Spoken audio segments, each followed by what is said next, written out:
I have an old-fashioned belief that I should expect to make money in things that I understand. And when I say understand, I don't mean understand, what the product does or anything like that. I mean understand what the economics of the business are likely to look like 10 years from now or 20 years from now. I know, in general, what the economics of, say, Wrigley chewing gum will look like 10 years from now. The internet isn't going to change the way people chew gum. It isn't going to change which gum they chew. If you own the chewing gum market in a big way, and you've got Double Mint and Spearmint and Juicy Fruit, those brands will be there 10 years from now. So I can't pinpoint exactly what the numbers are going to look like on Wrigley, but I'm not going to be way off if I try to look forward on something like that. That evaluating that company is within what I call my circle of competence. I understand what they do, I understand the economics of it, I understand the competitive aspects of the business. There can be all kinds of companies that have wonderful futures, but I don't know which ones they are.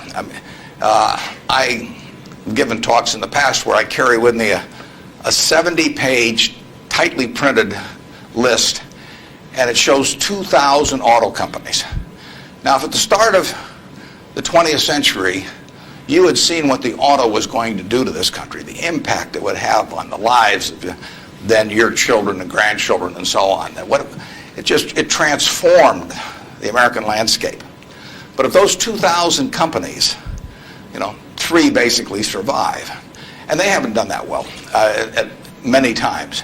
So how do you pick 3 winners out of 2,000? I mean, it's not so easy to do. It's easy when you look back, but it's not so easy looking forward. So you could have been dead right on the fact that the auto industry, in fact, you probably couldn't have predicted how big an impact it would have. But you wouldn't have, if you'd bought companies across the board, you wouldn't have made any money because the economic characteristics of that business were not easy to define. I've always said the easier thing to do is figure out who loses. And what you really should have done in 1905 or so, when you saw what was going to happen with the auto, is you should have gone short horses. There were 20 million horses in 1900, and there's about 4 million horses now. So it's easy to figure out the losers. The loser is the horse. But the winner was the auto overall, but 2,000 companies just about failed. A few merged out and so on. There were 3 companies, auto companies, in the Dow Industrials in the 1920s and 30s. Studebaker, Nash Kelvinator, and Hudson Motor. Now those names are all familiar to me, and maybe some of them are familiar to you, but they're not making any cars.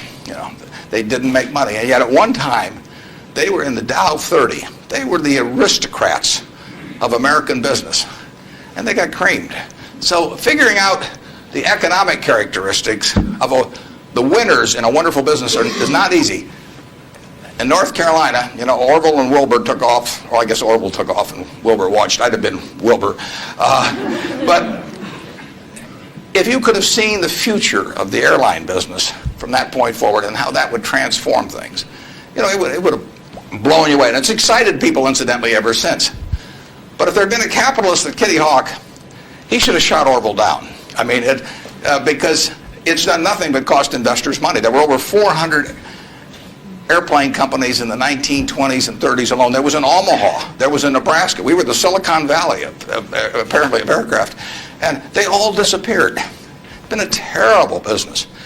At the end of 1991, if you'd added up the aggregate earnings from all airline companies with billions poured in, since Wilbur and Orville were down there, they came to less than 0. The number of passengers went up every year.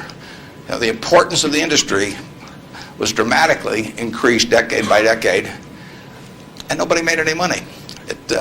So figuring out the economic consequences. TV. I think there's, 20, 25 million sets a year sold in the United States.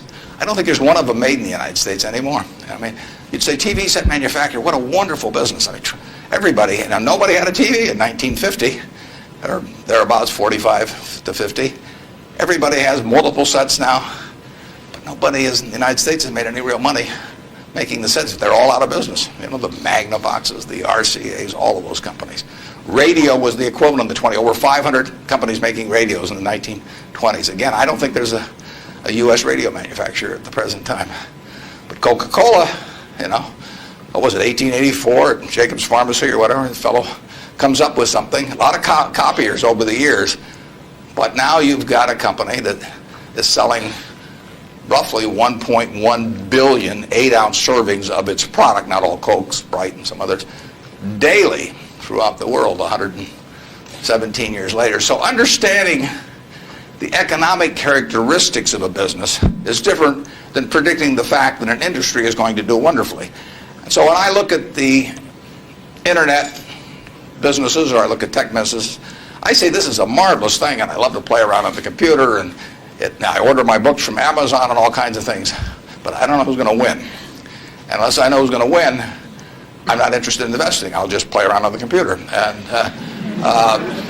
defining your circle of competence is the most important aspect of investing.